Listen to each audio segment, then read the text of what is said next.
अस्सलामु अलैकुम रहमतुल्लाहि व बरकातुहू। नहमदुहु व नुसल्ली अला रसूलिहिल करीम।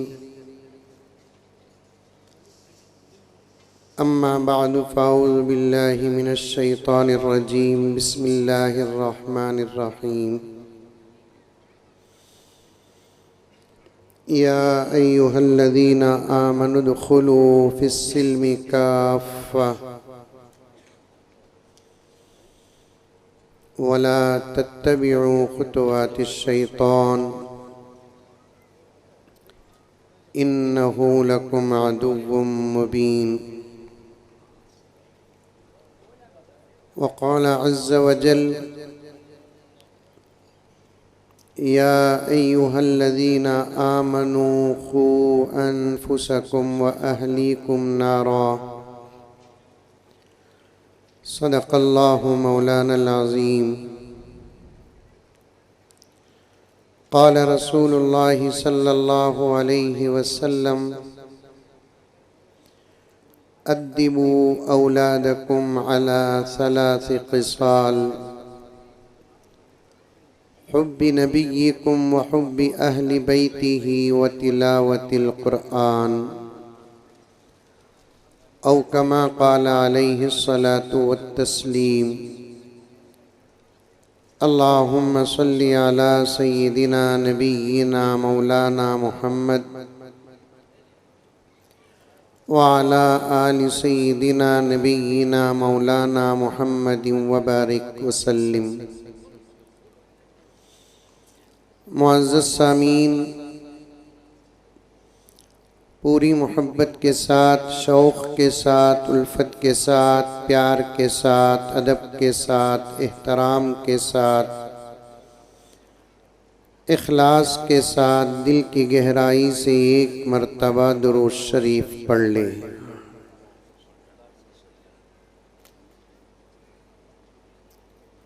मैं सबसे पहले मुक़र्रिर ज़ीशान ख़तीब बेमिसाल हज़रतुल अल्लाम मोहम्मद शाकिरुल्लाह साहब रशादी दामत बरकातुहुम को मुबारकबाद पेश करता हूँ। आपने इस इलाक़े में ख़ास तौर पर जो काम किया है, सादा सीधा जुमला आपके काम को सामने रखकर और देखकर मेरे पास यही है कि आपने जंगल को मंगल बना दिया।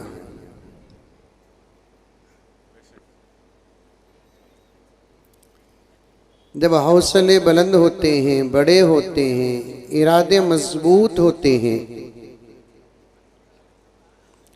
अल्लाह तबारक व तआला समंदरों में, जंगलों में रास्ते बना देते हैं।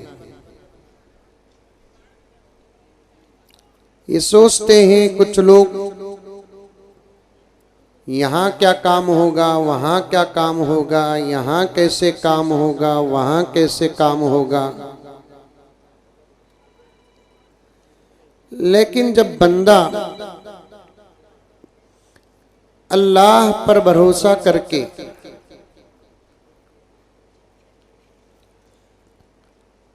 पूरे खुलूस के साथ,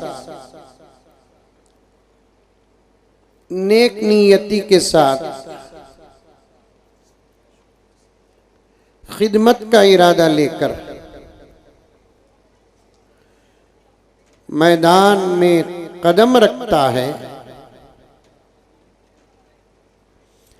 अल्लाह रब्बुल इज़्ज़त उसकी पूरी पूरी पूरी मदद फरमाती है। और अल्लाह तबारक व तआला खुद फरमाते हैं, मुझ पर भरोसा करो, मैं तुम्हारे कामों को तकमील तक पहुंचाऊंगा। मेरे से अगर हिट गए तो तो फिर तुम अपने कामों में हर लम्हा परेशान रहेंगे। मौलाना शाकिरुल्लाह साहब रशादी दामत बरकातुहुम इसी के मिज़दाक हैं। अल्लाह पर भरोसा किया, खुलूस के साथ, मजबूत इरादे के साथ, खिदमत खल्क की नीयत लेकर जहां काम की जरूरत वहां अपने काम की इब्तिदा फरमाई। अल्लाह तबारक व तआला ने पूरी पूरी मदद फरमाई। मैं ये नहीं कहता कि मौलाना शाकिरुल्लाह साहब की खिदमात को देखें, बल्कि मैं कहता हूँ अल्लाह की मदद को हम सब मिलकर इस वक्त देख सकते हैं। अल्लाह ताला कबूल फरमाए, ताक़ियामत इस इदारे को सलामत रखे। अरे आमीन बोलो भाई, जोर से बोलो। अभी थोड़ी देर पहले हजरत मौलाना शेख मुनीर साहब रशादी दामत बरकातुहुम का बहुत ही बेहतरीन खिताब हुआ।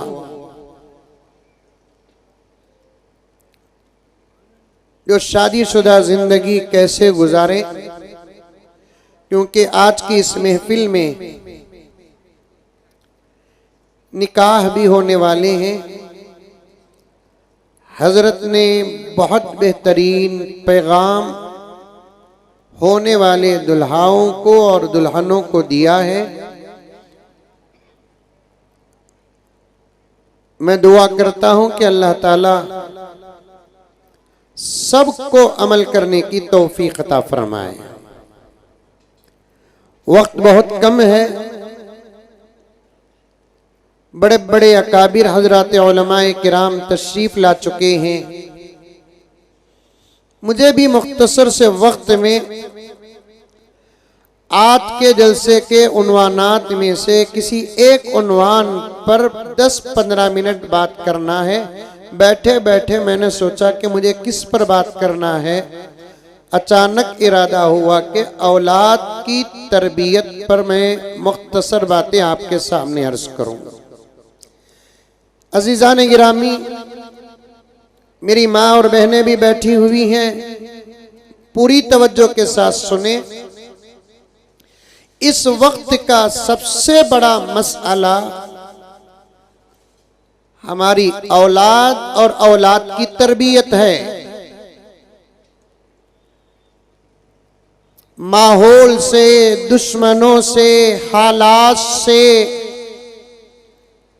हम उतना परेशान नहीं जितना हम हमारी अपनी औलाद से परेशान हैं। सही बोल रहा हूं कि नहीं बोल रहा हूं? अरे मुंडी तो भी हलाओ रे बाबा। हाँ? फला पार्टी हमको परेशान कर रही है, फला कानून हमको परेशान कर रहा है, फला मुल्क हमको परेशान कर रहा है, फला हालात हमको परेशान कर रहे हैं। ये सब सही हो सकते हैं, लेकिन नंबर दूसरा और तीसरा, सबसे ज्यादा हमको हमारी औलाद इस वक्त परेशान कर रही है। औलाद क्या है?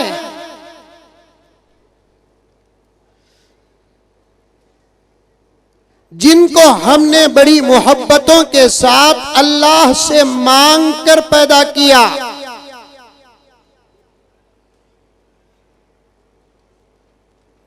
औलाद क्या है? मेरे वालिद हजरत मौलाना ज़करिया साहब रहमतुल्लाहि अलैह अक्सर बयान फरमाते थे, जन्ना कमाल नहीं, जनकर बनाना कमाल नहीं।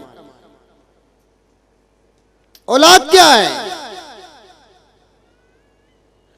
शादी के बाद औलाद होने में जरा देर और ताखीर हो जाए,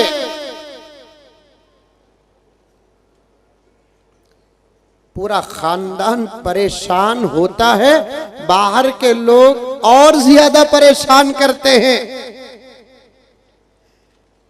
बेंगलोर के अंदाज में सवालात शुरू कर देते, कब्बा लड्डू,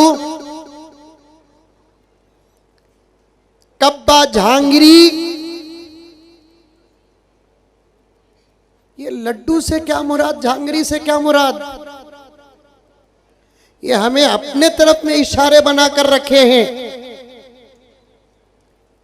झांगरी का तो बेटी कते, लड्डू का तो बेटा कते। पूछते नहीं पूछते, माहौल बता रहा हूं। एक साल में अगर नतीजा ना निकला, 2 साल में नतीजा ना निकला, चलो डॉक्टरों के पास। 10 रुपए सदका न देने वाला भी लाखों रुपए औलाद के लिए खर्च करता है। ये टेस्ट, वो टेस्ट, वो टेस्ट। डॉक्टरों के इलाज से भी अगर फायदा ना हुआ तो चलो आमिलों के पास और दरगाहों के पास। ये मेहनत नहीं तो और क्या। फजर, जोहर, असर, मगरिब, इशा न पढ़ने वाले अगर कोई मौलाना कह दे कि भाई तहज्जुद की दुआ कबूल है, तहज्जुद में दुआ करो अल्लाह ताला देंगे, तहज्जुद को उठते हैं, कभी जिंदगी में फजर के बाद की तस्बीह न पढ़े, असर के बाद की तस्बीह न पढ़े, दूसरे दुआओं का और वजीफों का लिहाज न किया, ऐसे लोग भी औलाद के लिए हाथ में तस्बीह पकड़ लेते हैं। औरतें तस्बीह हाथ पकड़ लेती है। ये पढ़े तो बच्चे होते, वो पढ़े तो बच्चे होते, वो पढ़े तो बच्चे होते। होना चाहिए। बड़े बड़े अकाबिर तशरीफ फरमा है, फकीहुल उम्मत तशरीफ फरमा है, मैं उनके सामने सबक पेश कर रहा हूँ। औलाद अल्लाह तबारक व तआला की बड़ी नेमतों में से एक नेमत है, और यहाँ तक कि आजिज अपना सबक पेश करता है। बच्चे ना हो, हम क्या परेशान के अंबिया परेशान होते थे। हजरत ज़करिया अलैहिस्सलाम, उनकी दुआ और उनकी परेशानी औलाद के ना होने की कुरान में है। हजरत इब्राहीम अलैहिस्सलाम औलाद ना होने पर कितना परेशान थे, कितनी दुआएं की, वो कुरान पाक के अंदर अल्हम्दुलिल्लाह मौजूद है। औलाद अल्लाह की नेमत है, ना होना एक बहुत बड़ा मसला है। बड़े फायदे हैं औलाद के पैदा होने पर। अल्लाह ताला ने इस नेमत के अंदर दुनिया और आखिरत के बड़े बड़े फायदे रखे हैं। उन तमाम फायदों का मैं इहाता कर भी नहीं सकता और आपके सामने बयान भी नहीं कर सकता। न मेरे पास उतना इल्म है, न मेरे पास उतना वक्त है। आप लोग समझदार हैं, समझ सकते हैं, लेकिन मैं कहना क्या चाहता हूँ, औलाद अल्लाह की नेमतों में से एक नेमत है। जिसे हासिल है वो इस नेमत का हक अदा करे, वरना अल्लाह के दरबार में जवाबदाह तो होगा जरूर, दुनिया में परेशान भी होगा। हक अदा करने का मतलब क्या है मेरे प्यारों? 2 चीजें औलाद को दो। एक, तालीम से आरास्ता करो, और मैं बड़े ही सफाई के साथ कहना चाहता हूं, तालीम तालीम तालीम से मुराद हम लोग हर किस्म की तालीम को शामिल करते हैं। हो सकता है कि मेरी इस गुफ्तगू पर तबसरे हो, मैं इस्लाह कर लूंगा जरूर, लेकिन मुझे कहने की इजाजत दो, तालीम से पहले नंबर पर दीन की तालीम ही मुराद है। जिन बच्चों को दीन की तालीम न मिली और वो बच्चों को असरी तालीम मिल जाती है, तो मैंने ऐसे बच्चों को भी अदब से बाहर देखा है, अखलाक से बाहर देखा है। पहले दीन की तालीम से आरास्ता करो, उसके बाद आप जो पढ़ाना चाहते हैं पढ़ाओ, क्योंकि दीन की तालीम में सिर्फ तौहीद ही नहीं है, नमाज ही नहीं है, रोजा ही नहीं है, ज़कात ही नहीं है, हज ही नहीं है। दीन की तालीम में अदब है, दीन की तालीम में अखलाक है, दीन की तालीम में फर्माबरदारी है, दीन की तालीम में लिहाज है, दीन की तालीम में हलाल है, दीन की तालीम में हराम से बचने का सबक है। किसका जहां जैसे कैसे अदब करना, अगर ये सबक है तो रब्बे काबा की कसम वो दीन की तालीम में बच्चों को आप जो बनाना चाहते हैं बनाओ, लेकिन सबसे पहले दीन की तालीम से आरास्ता करो, कुरान की तालीम से आरास्ता करो, हदीस की तालीम से आरास्ता करो, फिक़ह की तालीम से आरास्ता करो। वरना मैं कान पकड़ता हूं मेरे प्यारो, जिसके पास दीन की तालीम नहीं, ऐसे मैंने हजारों लोगों को अखलाक से, अदब से, तमीज से, तहजीब से बाहर देखा है। ये एक अल्लाह का बंदा ऐसा बताओ जो मदारिस अरबिया में इल्म हासिल किया और वो बाप के सामने बैठा हो और उसका बाप खड़ा हो, एक फोटो आप नहीं दिखा सकते। अगर आप मुझसे पूछे या स्टेज में तशरीफ फरमा उलमा से पूछे, मैं ऐसे सब वो मिसाल दे सकता हूं कि असली तालीम हासिल करने वाला वो बैठा रहता है, बाप खड़ा रहता है, बैठने में भी अदब नहीं, टांग पे टांग डालकर बैठा रहता है। क्यों? उसने बड़ी बड़ी डिग्रियां तो पाई, लेकिन ये सबक नहीं पाया कि बाप कौन है, ये सबक नहीं पाया माँ कौन है, ये सबक नहीं पाया अखलाक क्या है, ये सबक नहीं पाया कि अदब क्या है, ये सबक नहीं पाया किसके सामने बैठना है, ये सबक नहीं पाया किसके सामने खड़े रहना है, ये सबक नहीं पाया किसके सामने हाथ बांधना है, ये सबक नहीं पाया किसके सामने बात करना है, ये सबक नहीं पाया कि किसके सामने बात नहीं करना है। और पर्दे में बैठी हुई मेरी माए और बहनें और मेरी बच्चियां, मेरी गुफ्तगू को मर्दों के लिए खास न करो, मेरी गुफ्तगू के अंदर तुम भी दाखिल हो, लड़का हो के लड़की, अगर उनके पास दीन की तालीम ना हो तो फिर उनके भटकने में और गुमराह होने में देर नहीं लगती। सही बोल रहा हूं कि गलत बोल रहा हूं? जरा मुंडिया भी हलाओ, थालियां नक्को बेटे, थालियां नक्को बेटे। और वो सबक भी हमारे पास है, तालियां मारना की नहीं मारना की। इस्लाम कामिल है, मुकम्मल है, हर काम करने का तरीका इस्लाम सिखाता है। मैं अक्सर कहा करता हूँ, हर काम करने का तरीका भी इस्लाम में है। हर काम करने से पहले की दुआ व बीच की दुआ या आखिर की दुआ, ये भी इस्लाम में है। और ऐसा प्यारा दस्तूर आपको किसी और मजहब में नहीं मिलेगा। खाना खाने का तरीका इस्लाम बताता है, पानी पीने का तरीका इस्लाम बताता है, दूध पीने का तरीका इस्लाम बताता है, सोने का तरीका इस्लाम बताता है, उठने का तरीका इस्लाम बताता है। और इसी तरीके से दुआएं भी मौजूद हैं। खाना खाने से पहले की दुआ क्या, पानी पीने की दुआ क्या, दूध पीने की दुआ क्या, पानी अगर ठंडा हो तो उसकी दुआ क्या, खाना खाने की दुआ क्या, सोने की दुआ क्या, हर चीज की दुआ है। मैं एक जगह पर तकरीर यही किया, इस उन्वान पर एक साथी मुझे सवाल करे, हजरत हर खाने पीने की दुआ है क्या? मैं भी सादगी से जवाब दे डालिया, हाँ भी है। फौरन उन्हें मेरे ऊपर हमला कराया, चाय पीने की दुआ क्या हजरत? अब मैं परेशान होगा। पैगंबर के जमाने में ना चाय थी ना चाय वाला था। अब मैं उसे जवाब दिया तो मौली साहब नहीं, तो मौली साहब नहीं। ये कौम भी मौली साहबों को बड़े अजीब तराजू में तोलती। उनके सवालों का जवाब दे डाले बड़े अच्छे मौली साहब, उनके सवालों का जवाब नहीं दिए तो क्या बीच मालूम नहीं जी, इनको खाली कपड़े पहनने का इंसो। अल्लाह के फजल करम से मदरसों की दाल खाए, असातिज़ा के सामने बैठे, जूतियाँ सीधी की, मार खाए, तरबियत पाए। हमारे असातिज़ा ने हमको सवारा, मदारिस का माहौल हम लोगों को मिला। हम कुरान और हदीस के साथ, फ़िक़ह के साथ मंतिक़ भी पढ़े, फ़लसफ़ा भी पढ़े, फ़साहत भी पढ़े, बलागत भी पढ़े। अल्हम्दुलिल्लाह अला कुल्ली हाल हम सब पढ़े। तो मैं उसे जवाब देना देते सोचते में जवाब देना था। मैं बोला, चाकू गौर से देख बा, गाड़ी रही दूध की दुआ पढ़, पतली रही पानी की दुआ पढ़ ले, बेड़ा पार। तो तालियां नहीं मारना, इस्लाम में ताली मारने से मना किया गया है, खास तौर पर मर्दों को भी मना किया है, सिवा है गैरों का। अगर मारना है तो वो सिर्फ औरतों को कुछ खास औकात पर मारने का हुक्म दिया गया है, वो तफसील पे जाना नहीं है।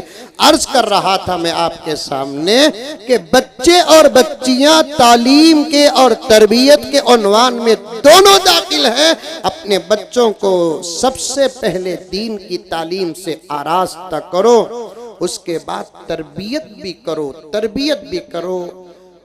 हमारे बच्चों को अगर तरबियत नहीं करेंगे तो फिर करेगा कौन हमारे बच्चों को तरबियत? हमारे बच्चों को अगर हम तरबियत नहीं करेंगे तो तरबियत करेगा कौन? और एक बात याद रखो, हमारे बच्चों को अगर तरबियत करना है तो सबसे पहले हम तरबियत याफ्ता होना है। सबक देना है, वो सबक हमारे अंदर रहना है। नसीहत करना है, उस नसीहत पर अमल हमारा पहले होना है। हमने ये अलमिया भी देखा है, बच्चों को संवारने की कोशिश करते हैं, सुधारने की कोशिश करते हैं, लेकिन हम लाइन से हटे हुए हैं। हमारे अकाबिर ने साफ लिखा है, जो माँ बाप सही रास्ते पर ना हो तो फिर उनके बच्चे सही रास्ते पर आना बहुत मुश्किल है, मुश्किल है। हम नमाज नहीं पढ़े, हमारे बच्चों में नमाज कहाँ आएगी? अगर हम कुरान न पढ़े, हमारे बच्चों में कुरान कहाँ आएगा? हमारे अंदर अगर हया नहीं तो हमारे बच्चों में कहाँ हया आएगी? हमारे अंदर अगर अदब नहीं तो हमारे बच्चों में अदब कहाँ आएगा? हमारी जुबान, अभी मौलाना शेख मुनीर साहब सबक देते हुए फरमाया, मियाँ बीवी क्या है आपस में, तुम ऐसे अच्छे बनो, ऐसे अच्छे बनो कि तुम्हारे बच्चों को तरबियत की भी जरूरत नहीं। एक तरफ खून का असर बच्चे पर पड़ जाए और एक तरफ दूध का असर बच्चे पर पड़ जाए। आधे से ज्यादा सबक बच्चे तुम्हारे माहौल में लेकर बाहर निकले, बकिया आधा सबक ये उलमाए किराम की सरपरस्ती में मिल गया तो हो सकता है कि हम में से किसी का बच्चा अपने जमाने का पीराने पीर बन जाए। हो सकता है कि हमारे जमाने का बच्चा अपने जमाने का जुनैद बगदादी बन जाए। हो सकता है कि हमारे जमाने का बच्चा सुफियान सौरी व बायजीद बन जाए, और हो सकता है कि हमारे जमाने की बच्ची अपने जमाने की राबिया बसरिया बन जाए। पहले हमें अच्छे बनना है। और आज माँ बाप नौजवान रास्ते से हटके हुए हैं, उनको ये फिक्र नहीं है हमारी ये जवानी, हमारी ये ख्वाहिशात और हमारा ये रास्ता हमेशा नहीं रहेगा। एक वक्त वो आएगा कि हम जिम्मेदार बनेंगे, हम बाप बनेंगे, हम माँ बनेंगे। इस रास्ते पर अगर हम चले तो फिर हमारी औलाद क्या बनेगी? एक वाकया जल्दी जल्दी बयान करके अपनी बात खत्म करता हूँ। बड़े बड़े अकाबिर तशरीफ ला चुके हैं, इनका बेहतरीन खिताब आपको भी सुनना है, मुझे भी सुनना है। अरब का वाकया है। ये मोहब्बत का जो चक्कर है ना, ये नया चक्कर नहीं है। शादी से पहले मोहब्बत का चक्कर जो है ना, ये नया चक्कर नहीं है, जमाने जमाने का चक्कर है ये। अरब में किसी जमाने में एक लड़का लड़की आपस में मोहब्बत कर बैठे, ला हौल वला कुव्वता इल्ला बिल्लाह, दीवाना उठा मलिदा कुटिया का किस्सा। अरे शादी हुई तो करो ना। मेरे शेख जो आलम फरमाते हैं, मोहब्बत की हिफाजत करके रखो। जब इजाजत मिल जाती है निकाह के जरिए से तो फिर उसका इस्तेमाल करो कि उस मोहब्बत में अल्लाह बरकत भी देते हैं। उससे पहले जो करेंगे तो वो मोहब्बत खर्च हो जाएगी, अल्लाह बरकत भी नहीं देंगे, नाराज भी हो जाएंगे, नबी भी नाराज हो जाएंगे। फिर शादी के बाद मोहब्बतों को पाने के लिए जाओ, किसी किसी के दरवाजे को जाओ, दो अल्लाह दिलाओ अल्लाह, यह माहौल बना कर रखो, ला हौल वला कुव्वता इल्ला बिल्लाह। ये मोहब्बत का चक्कर पहले ज़माने में भी था, अब भी है, अल्लाह ना करे आइंदा ना हो। बहरहाल एक लड़का लड़की दोनों आपस में मोहब्बत कर बैठे। और आपस में प्लान भी बना लिए। ये हमारे माँ बाप भी मानते नहीं, तुम्हारे माँ बाप भी मानते नहीं, लेकिन मैं तेरे बगैर नहीं रह सकता, तू मेरे बगैर नहीं रह सकता। खस्मा भी खा लेते, सब कुछ छोड़ता कहते, घुघू ही नहीं, इसे नहीं छोड़ता कहते। अल्लाह अल्लाह। जनी सो माँ को छोड़ने तैयार, जने सो बाप को छोड़ने तैयार। उधर भी वही हाल है, खानदान घर सब कुछ छोड़ो, लेकिन इनको ना छोड़ो, क्या भरोसा है। खैर मोहब्बत कर बैठे, दोनों भागने की तैयारी करे। लड़का गरीब था, लड़की मालदार थी। लड़की ने कहा कि मेरे पास एक ऊंट है, मैं लेकर फलां जगह पर आ जाती हूँ, आप भी फलां वक्त आ जाओ, हम लोग पार करेंगे नदी, उधर से हमारी अपनी दुनिया बसा लेंगे। अब आए, लड़की वक्त पर वो ऊंट लेकर आई, लड़का भी वक्त पर पहुंच गया। अब नदी, बहती नदी, जिंदा नदी पार करना। लड़की ने अपने माशूक से कहा, मैं ऊंट पर बैठ जाती हूं, तुम्हें लगाम पकड़ो। हालांकि ऊंट दोनों को बिठाकर पार करने की ताकत रखता, फिर भी लड़की ने कहा मैं ऊंट में बैठ जाती हूं, तुम लगाम पकड़ो और बार बार इसे चुबोते रहो, पार होने के बाद हम दोनों बैठ जाएंगे। लड़का बोला, बहती नदी, कमर सीने तक पानी आ सकता है, मैं भी अगर बैठ गया तो पार होना आसान है, वरना मैं भीग जाऊंगा। लड़की ने कहा बात तो सही है, लेकिन इस ऊंट की फितरत को हम जानते हैं, ये ऊंट हमारा खानदानी ऊंट है, इसके अम्मा बाबा भी हमारे घर में, उनके अम्मा बाबा भी हमारे घर में, ये खानदानी फितरत का ऊंट है। ये क्या फितरत, ये पानी में उतरते ही बैठ जाता है। तुम्हें कैसा मालूम कभी पार करे क्या? नहीं, इनकी माँ को हमने देखा है। तो लड़का फौरन लड़की से कहता है कि ये ऊंट लेकर तुम चले जाओ, मैं मेरे घर चला जाता हूँ, किस्मत में रहा तो हम दोनों आपस में मिलेंगे, वरना तुम अपनी जिंदगी गुजारो, मैं अपनी जिंदगी गुजारता हूँ। लड़की ने पूछा, गौर से सुनना नौजवानों, लड़कियों, बच्चियों, गौर से सुनना, पहले हम अच्छे बन जाए, बाद में हमारे बच्चों की फिक्र हम करेंगे तो अल्लाह उन फिक्रों को कबूल करेगा। हम रास्तों से भटके हुए, हटे हुए हैं रास्तों से, हम चाहते हैं कि हमारे बच्चे अल्लाह के वली बन जाए, सवाल ही पैदा नहीं होता। लड़के ने कहा ऊंट लेकर तुम जाओ घर, मैं मेरे घर जाता हूं, किस्मत अगर साथ दे तो हम दोनों मिलकर जिंदगी गुजारेंगे, दोनों खानदान वाले तैयार हो, तुम्हारे हमारे माँ बाप तैयार हो, वरना तुम अपनी जिंदगी गुजारो, मैं अपनी जिंदगी गुजारता हूँ। लड़की ने पूछा, इतनी जल्दी बेवफाई? बेवफाई नहीं, तेरे ऊंट ने मेरे आंख खोल दिए, तेरे ऊंट ने मुझे सबक पढ़ा दिया। क्या सबक? सबक सुन। लड़के ने लड़की से कहा, आप सुने, मैं नकल कर रहा हूं कि सुन, जब जानवरों के अंदर अपने माँ बाप का असर आ सकता है तो फिर इंसानों के अंदर क्यों नहीं आ सकता? अगर ये रास्ता इख्तियार करके हम एक दूसरे मिलकर जिएंगे तो हमारे से होने वाली औलाद भी मुमकिन है कि यही कदम उठाएगी। जब वो उठाएगी, हमको जो तकलीफ होगी, हो सकता है कि हमारे इस कदम से हमारे माँ बाप को भी तकलीफ होगी। मैं तफसील पे जाना नहीं चाहता। अपने बच्चों को दीन की तालीम और अच्छी तरबियत से आरास्ता करो। फितना हर जगह है और हर किस्म के फितने आ चुके हैं। ऐसे वक्त में हमारे बच्चों को पकड़ कर रखना, तालीम से आरास्ता करना, तरबियत से आरास्ता करना। अगर हमारे पास ताकत है तो हम मेहनत करें, अगर हमारे पास ताकत नहीं, हम दुआ करते रहे ऐसे मदारिस अरबिया में हम अपने बच्चों को लाकर छोड़े, इंशाअल्लाह ताला हम जैसे चाहते हैं अल्लाह ताला हमारे बच्चों को ऐसे माहौल में बनाकर फिर हमारे हवाले करेंगे। अल्लाह ताला हम तमाम को अमल करने की तौफीक अता फरमाए, इस इदारे की खिदमत को बेहद कबूल फरमाए, मौलाना के खिदमत को कबूल फरमाए। मैं तो बहुत ही मशकूर हूँ कि ऐसे अहम और बेहतरीन मौके पर मौलाना ने इस आजिज़ और गुनहगार को याद फरमाया। जज़ाकुमुल्लाहु खैरल जज़ाई व अहसनल जज़ा। अस्सलामु अलैकुम व रहमतुल्लाहि व बरकातहू।